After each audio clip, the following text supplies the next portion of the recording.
sabi nga 'no, kung ika'y nahihilig sa isang agimat o tinatawag ng mga pangdipinsa, ayan, ito po ang ating pong makikita ngayon, ito po ay basyo ng bala ng baril, ito po ay walang laman, ayan. Ito po ay minsan tayo'y maglalakad, tayo nakakakita ng ganito. Ayan, sa mga antingero ano, yung mga malikhain, ayan, ito po ay ginagawa pong anting-anting, yung mga ganito pong klase na basyo po ng bala ng baril. Ayan. Sa mga antingero, ayan, at talagang ginagawa po itong pangdepensa. Ayan. Ito'y para lang naman po ito sa mga naniniwala sa mga ganito. Sabi nga, pag ikay talagang isang antingero, yan talagang mahihilig ka talaga sa mga ganitong mga agimat sapagkat antingero nga, no? Pero pag hindi po antingero, wala po tayong ano dyan, ano? Sapagkat sabi nga, kanya-kanya lang po tayong paniniwala. So, ayan. Ngayon, para malaman natin kung ano po ang ano nito, tinatawag na bisa nito, kapag kinahangan po natin yung ganito na bagay, yan, ito po ay linalagyan po ito ng orasyon, yan at saka kalikasan ang paggagawa po nito. Pero nasa tama po dapat ang formula at saka nasa tamang proseso po ang paggawa nito para gumana po siya bilang agimat o natawag na anting-anting. Yan, sa mga naniniwala lang po. So ngayon, mas maganda po na malaman po natin kung ano po talaga ang bisa nitong basyo ng bala ng baril. So ayan, tingnan po natin kung ano po ang bisa talaga nito. Yan, mas mainam po kasi tanganin ng isang bagay kapag alam natin kung para saan, di po ba? Ayan, mas maganda talaga ang isang bagay na ating dala-dala, alam natin kung para saan. So ayan, narito po ang mga tinatawag na bisa nito. Ayan, ayon po sa paniniwala ng mga antingeros o mga katutubo at natawag na tradisyonal na paniniwala. So ayan, yan, sa paniniwala ng katutubo, ito ay tradisyonal na agimat. Ang basyo ng bala ng ng baril na nilagyan ng mutya at orasyon, may mga sumusunod na paniniwala ang bisa. Ayan, mga sinauna pong mga katutubo, mga antingero. Yan, narito po ang pangunahing bisa. Ayan, tagaliwas sa bala at putok ng baril. Ito ang pinakilalang kapangyarihan, sinasabing hindi tatablan, hindi tatagos o iwas ang mga bala ang may taglay nito. Ayan. Pangontra sa panganib, karahasan, proteksyon sa mga labanan, ambos, gulo at anumang atake ng gamit ang sandata. Pati na rin iwas sa disgrasya at masamang pangyayari. Ayan, yan po yung sinasabi rito no, sa natawag na bisa nitong basyo ng bala. Ayan. Panlaban sa masasamang pwersa. Ayan.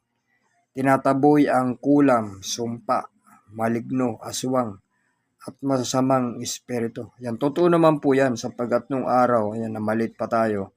Ayan, sa mga lulo po, ayan, sa mga lulo po natin, may man nakikita po tayo mga ganito, no, kahit na, lalo na po sa mga parting probinsya, na ginagawa pong agimat, yan, katulad po nito, yan, tinatali po sa baywang, ginagamit nga rin po ito ng mga bata, yan, sapagkat pinaniniwalaan nga po, sa traditional po ng paniniwala, na ito ay panlaban sa usog o sa bati, lalo na sa bata, yung ganito. So, ayan, pinatitibay ang pananggalang ng sarili.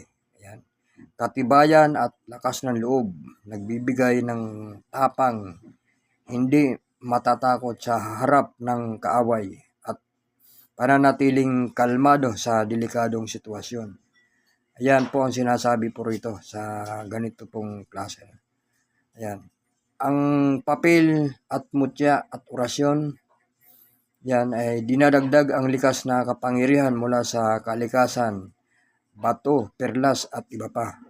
nagpapatibay, nagbibigay ng sariling bisa sa basyo. Yan.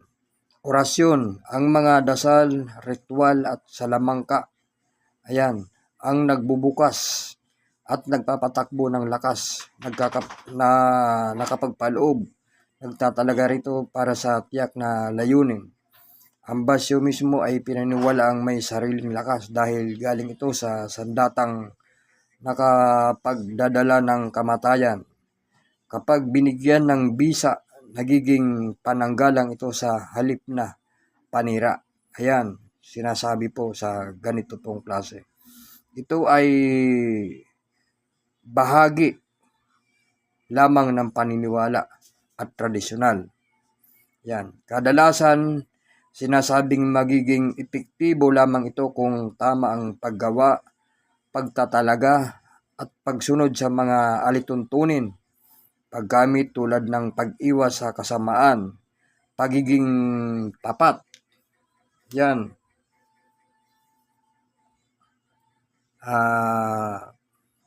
Ang basyo ay walang laman na polbura at hindi gumagana bilang tunay na bala. Ito ay ginagamit bilang palawit o anting-anting. Ayan ang sinasabi po dito po sa bala na basyo ng baril. Ayan, kahit sa mga kanunuan po natin, marami po ang gumagamit nito nung araw pa. Ay, maliit pa tayo, nakakita na tayo ng mga ganito. So, ayan. Ayan, kapag tayo po ay naglalakad, ayan, nakakita po tayo ng ganito, mga basyo po ng bala po ng baril, na wala na pong laman, wala na pong pulbura. Ayan, ito po ay mainam po na gamit. Ayan, pwede po itong, kung may kakilala po kayong mga antingeros, ayan, pwede nyo po itong pakargahan. Ayan, tapos pabasbasan nyo sa kanya, sa gagawa po nito. Ayan, para maging mabisa po siya, no? At saka siyempre, mayroon po tayong magamit na depensa. Ayan, na talagang, sabi nga talagang tested na po yung ganito sapagkat sabi ko nga, no, kahit mga kanunuan natin ay talagang nakita na tayo nito na talagang ginagamit po itong ganito pong klase na basyo ng bala na ginagawa pong anting-anting. Yan. Talagang, sabi nga talagang ano na siya, talaga napatunayan na ng mga antingeros ng kapanahunan pa. Yan. Sapagkat hindi po nila tatanganin ito nung araw pa. Kung ito po ay hindi napatunayan na talagang mabisa siya na pananggalang sa mga maligno o sa mga masasama. Ito pong klase na bala. Ayan.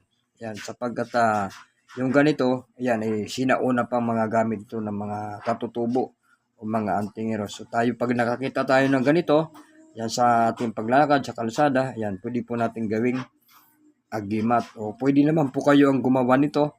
Ayan, sa ganito pong klase, ayan, kargahan nyo lang po yan ng mutya, tapos orasyon, tapos pwede po kayong manghingi doon sa mga inyo po mga kilala na okay, mas maganda po, ipakargahan nyo na, paggawa nyo rin sa mayroon pong dunong na gumawa po ng ganito para talagang siya ay maging mabisa. So, ayan.